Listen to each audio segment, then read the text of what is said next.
hoje nós vamos ver, o tema é a promessa. Amém. Vamos lá, então? A promessa.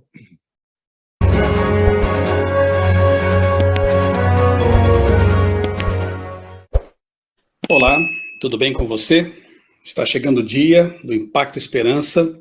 Logo mais, dentro de algumas semanas, nós iremos às ruas, visitar pessoas, entregar esse livro maravilhoso que tem transformado vidas ao longo das décadas. Um livro que tem mais de 100 anos, mas cuja mensagem é mais atual do que nunca. Eu já o li algumas vezes, estou relendo agora essa edição missionária e realmente é uma mensagem tremenda, bíblica, o que é mais importante, e que com certeza vai causar impacto na vida das pessoas que vão recebê-lo e lê-lo. Para motivar ainda mais essa campanha, eu me propus fazer aqui no canal uma série de vídeos resumindo cada capítulo e assim motivando você também a ler o livro que você vai distribuir. Estamos já no capítulo 17, cujo título é A Promessa. Nós avançamos aqui por uma longa descrição detalhada, interessante, sobre a história da Reforma Protestante. Ellen White analisou aqui a vida, o exemplo daqueles que deram a vida pela verdade, muitos literalmente mesmo morrendo na fogueira, sendo martirizados, e que nos legaram a Bíblia traduzida em nossa língua. Então, realmente é uma história muito bonita, muito motivadora, e que serve de preparo para o que vem agora a seguir. Estamos basicamente na metade do livro, veja só. Daqui para frente, ela começa a falar sobre a promessa da volta de Jesus, o reavivamento milerita e mais coisas ali relacionadas com o tempo do fim, culminando, obviamente, com a volta de Jesus e a eternidade. É um livro que conta, né, a história do cristianismo ao longo das eras, dos séculos, e culmina com a grande esperança, a grande promessa, que é o tema deste capítulo aqui. Vou ler alguns trechos e depois comentá-los. A promessa da segunda vinda de Cristo para completar a grande obra da redenção é o principal tema das Sagradas Escrituras. Desde que Adão e Eva saíram do Jardim do Éden, os filhos da fé aguardam a vinda do prometido, que os levará novamente ao paraíso perdido. Enoque, a 7ª geração desde que viveram no Éden, que andou com Deus por 3 séculos, 300 anos, declarou, está em Judas 14:15. Vejam, o Senhor vem com milhares de seus anjos para julgar a todos. Note que lá no Antigo Testamento, Enoque, a 7ª geração, depois de Adão, já cria e pregava a respeito da volta de Jesus. Na noite de seu sofrimento, Jó exclamou, eu sei que o meu Redentor vive e que no fim se levantará sobre a terra. Verei a Deus, eu o verei com os meus próprios olhos, eu mesmo e não outro. Jó 19:25-27. Então aqui o patriarca também, já lá no Antigo Testamento, expressando sua fé de que no fim dos dias ele se levantaria, seria ressuscitado e veria a Deus com os próprios olhos. E Ellen White aqui faz um resumão, né, dessa doutrina, dessa crença maravilhosa, dessa promessa da segunda vinda de Cristo, mencionando que os poetas e profetas da Bíblia escreveram sobre a volta de Jesus. Ela cita também aquele texto maravilhoso de João capítulo 14, 1-3, quando o próprio Jesus prometeu, eu voltarei. Ela menciona também Mateus 25, ali Jesus diz, nos versos 31 e 32, quando o Filho do Homem vier na sua glória, com todos os anjos, assentar-se-á em seu trono na glória celestial. Todas as nações serão reunidas diante dele. Ela menciona também aqui Atos capítulo 1, verso 11, o texto que tem que ver com a ascensão de Jesus, e ali anjos prometeram a mesma coisa. Varões da Galileia, homens da Galileia, porque estão olhando para o alto, esse mesmo Jesus virá do mesmo modo como vocês ouviram subir, ou seja, entre as nuvens dos céus, visivelmente, com anjos o rodeando. Então essa é a promessa feita pelos profetas, pelos patriarcas, por Jesus, pelos anjos e também pelo João, né? Por João no Apocalipse. Ela cita aqui por Paulo também, né? 1 Tessalonicenses capítulo 4, verso 16, que o mesmo Jesus descerá dos céus e os que morreram em Cristo ressuscitarão primeiro. Ela cita aqui Apocalipse 1, 7, eis que ele vem com as nuvens e todo olho verá. Ou seja, Como eu disse, é um resumão de alguns textos essenciais nesse assunto da volta de Jesus. Na verdade, há mais de 2.000 textos na Bíblia que falam direta ou indiretamente da volta de Jesus. Realmente é a grande promessa, é a culminação da nossa esperança. Página 131, a profecia não só prediz o modo e o propósito da segunda vinda de Cristo, como também nos diz como podemos saber que esse dia está próximo. Diz o texto de Lucas 21, 25, haverá sinais no sol, na lua e nas estrelas. O sol escurecerá, a lua não dará a sua luz, as estrelas cairão do céu e os poderes celestes serão abalados. Então se verá o Filho do Homem vindo nas nuvens com poder e grande glória. Foi assim que João, o profeta, descreveu o primeiro dos sinais que antecedem o segundo advento. Apocalipse 6,12. Houve um grande terremoto. O sol ficou escuro como tecido de crina negra. Toda a lua tornou-se vermelha como sangue.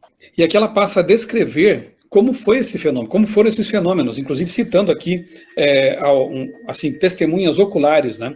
O grande terremoto mencionado aqui nas profecias é identificado por ela e por vários estudiosos aí, teólogos, como sendo o terremoto de Lisboa, de 1755, o mais terrível terremoto já registrado.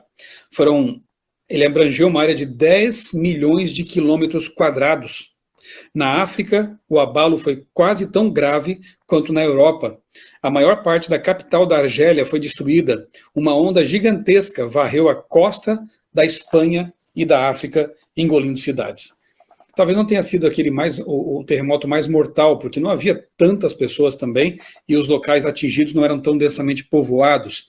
Mesmo assim, milhares de pessoas morreram com esse terremoto, que teve um grande alcance, chegou aqui a atingir, como vimos aqui na leitura, né, a África, Groenlândia, Antilhas, Ilha da Madeira, Noruega, Suécia, Grã-Bretanha e Irlanda. Realmente o alcance desse terremoto foi bastante amplo. Ela conta mais aqui que em Lisboa houve o barulho de um trovão subterrâneo e logo em seguida um terremoto violento derrubou a maior parte da cidade. Em apenas cerca de 6 minutos, 60 mil pessoas morreram ali. O mar primeiro recuou e deixou seca a faixa de areia, então rolou para dentro, subindo 15 metros ou mais acima de seu nível normal. Ou seja, foi um verdadeiro tsunami ali. Eu vou mostrar para vocês agora um vídeo que eu gravei quando estive lá em Portugal, alguns anos atrás. Preguei ali na Igreja Central de Lisboa, uma semana inteira de pregações, de palestras sobre a Bíblia, sobre o criacionismo, e aproveitei então para conhecer alguns lugares relacionados com o grande terremoto de 1755. Eu quero que você assista então a este pequeno vídeo, em que eu falo ali sobre no local onde preservaram ali em Lisboa um mosteiro, as ruínas do mosteiro, para lembrar realmente desse terremoto, e também ali na Bahia, né, na beira da praia, por onde o tsunami entrou, tem 2 colunas ali que marcam esse evento também. Realmente, quando você visita Portugal, Lisboa, são perceptíveis as marcas desse terremoto.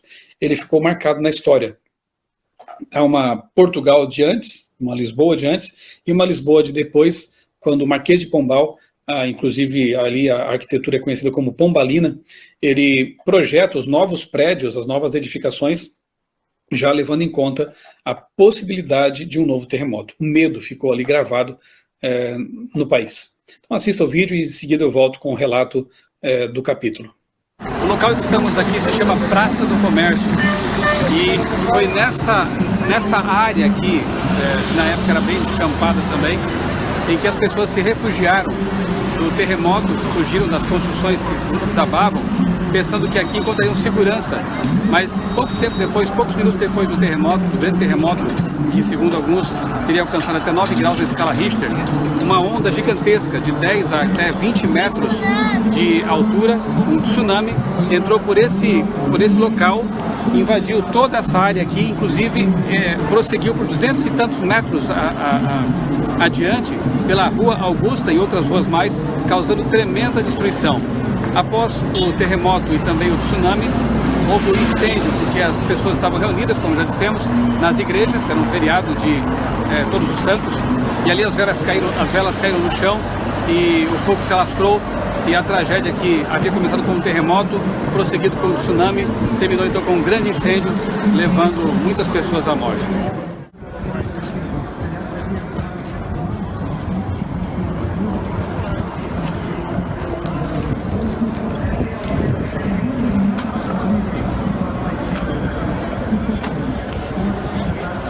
Aqui neste capítulo 17, Ellen White continua falando dos sinais que marcaram o começo do tempo do fim.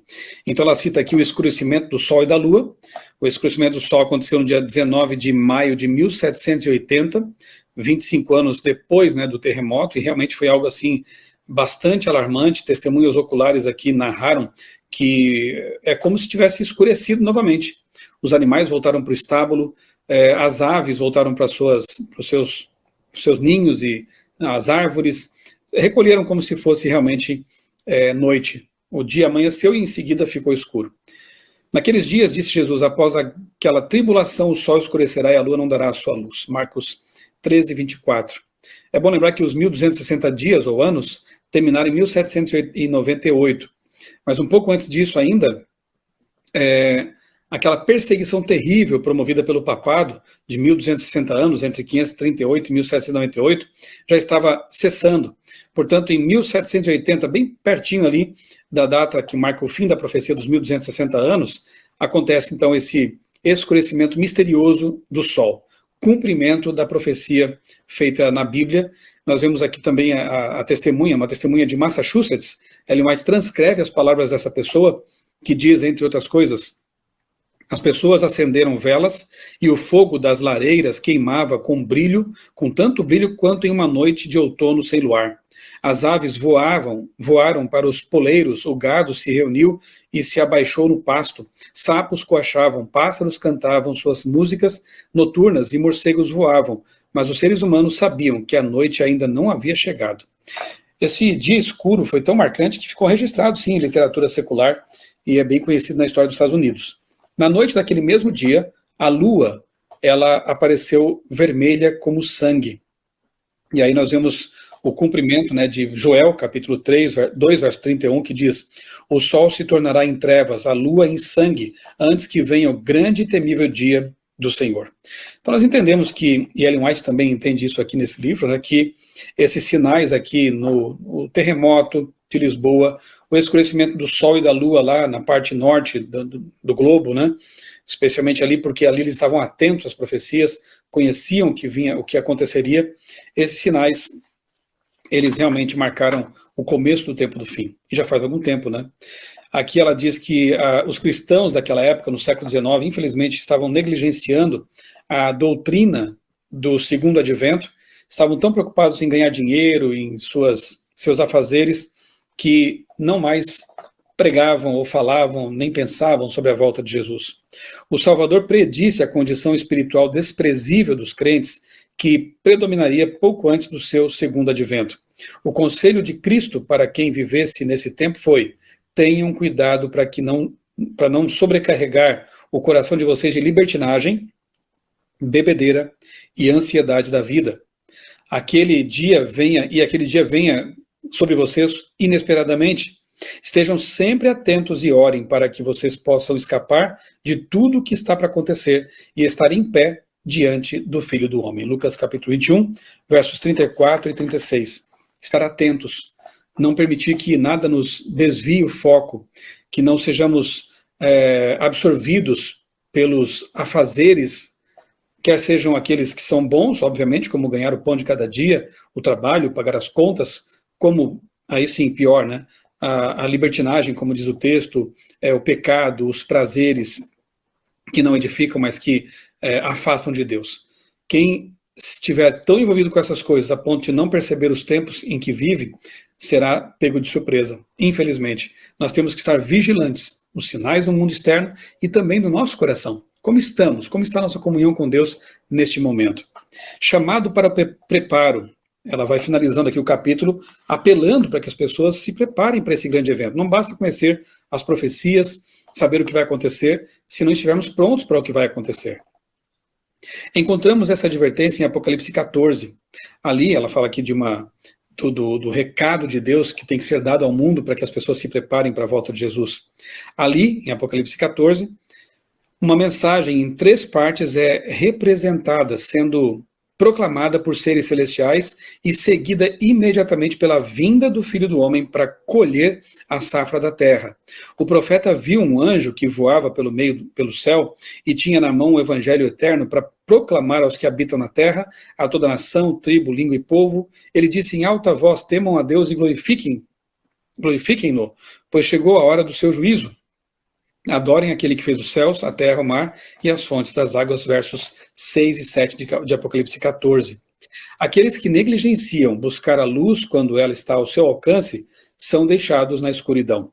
Mas o Salvador diz: quem me segue nunca andará nas trevas, mas terá a luz da vida. João 8, verso 12. Ela então faz uma comparação aqui com a primeira vinda de Cristo.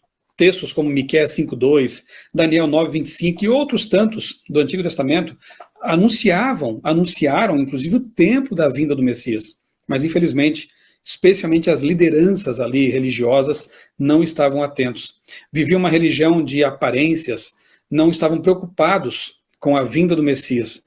Tanto é que quem o reconheceu primeiramente foram pastores, simples pastores, e sábios, filósofos lá do Oriente, que ironicamente, estavam mais atentos às escrituras hebraicas do que os próprios hebreus, do que os judeus. Aqueles sábios do Oriente, lá da Pérsia, eles foram guiados pela estrela anunciada nas profecias e encontraram Jesus, o Messias. Então, os pastores e aqueles estrangeiros foram as primeiras pessoas a encontrar e reconhecer o nascimento do Messias. Que isso não aconteça conosco no nosso tempo, né? Nós temos a Bíblia, nós temos as profecias, nós temos condições de estudar tudo isso e nos preparar para a volta de Jesus. Que não se repita conosco a experiência dos judeus no tempo de Jesus. Da maior parte deles, especialmente dos líderes, que recusaram, que não estavam atentos àquele que veio. Uma igreja apostatada fecha os olhos aos sinais dos tempos, deixa Deus e separa-se de seu amor. Por haver se recusado a aceitar as condições, as promessas divinas não se cumpriram nela. Que nossa igreja hoje não seja como a daquele tempo. Que nós hoje, povo de Deus, possamos estar atentos ao que está acontecendo ao redor, estudando as profecias da palavra de Deus, em comunhão íntima com o nosso Senhor, com Jesus, para que quando Ele vier, possamos subir com Ele, estar preparados para viver eternamente com Ele. Esse é o meu desejo, e eu entendo que esse é o apelo que o capítulo 17 do livro do Grande Conflito nos faz aqui. Continuemos estudando, continuemos nos preparando e mantendo viva a nossa comunhão com Jesus, porque em breve estaremos com Ele face a face. Um grande abraço para você, Deus abençoe grandemente a sua vida e também a sua família. Da Escola Sabatina desta semana, sábado, ontem, no resumo, o autor ele dá uma ênfase sobre a vida de Jesus, dizendo assim, ó: se Jesus não viesse pela segunda vez, a primeira vez, tudo que Jesus passou foi tudo em vão, certo? Tudo que Jesus passou da primeira vez, o sofrimento, foi tudo em vão. Isso nos dá a certeza que Jesus voltará. Os sinais mencionados aí pelo pastor, e mais outros que nós estamos vendo ao nosso redor agora, todos os dias no Brasil e no mundo que está acontecendo, mostra os sinais que Jesus disse que iria acontecer quando estivesse próximo de sua vinda. Então, nós temos que fazer como aqueles pastores, ficar atentos, porque a hora está chegando. Não sabemos nem o dia nem a hora, só sabemos que está às portas. Pastor, você pode comentar alguma coisa? Posso. Dileno, mais uma vez, eu quero pegar uma ponte, porque o próprio texto que o pastor usou aí, eu achei interessante demais, a percepção, veja só, os magos orientais, eles eram homens que estudavam as estrelas, não é isso? E não tem como você estudar as estrelas dormindo, certo? Os pastores de Belém eram homens também de atividades que, se ele dormisse, o lobo podia atacar as ovelhas. Então, perceba a necessidade que se tem de ser vigilante, não é? De vigiar, e no mundo globalizado que nem esse, Dileno, eu penso que é praticamente impossível o cara ter comunhão, por exemplo, fazer a meditação dele com Deus a partir de 7, 8 horas da manhã.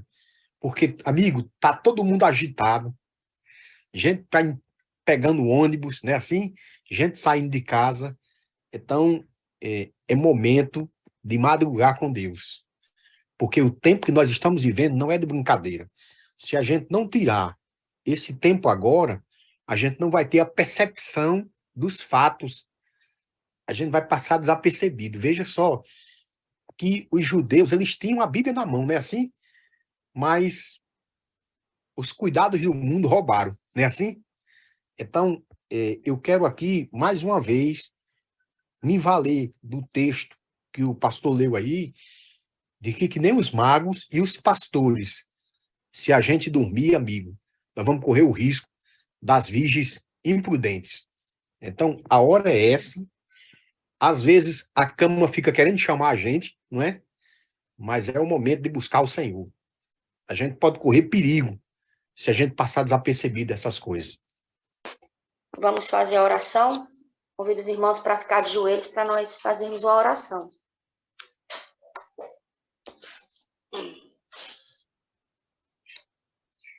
Amadíssimo Deus, Pai eterno, te agradecemos, Paizinho querido, pelas oportunidades que o Senhor tem nos dado de estarmos de pé e muitas das vezes, Senhor Deus, de joelhos te suplicando.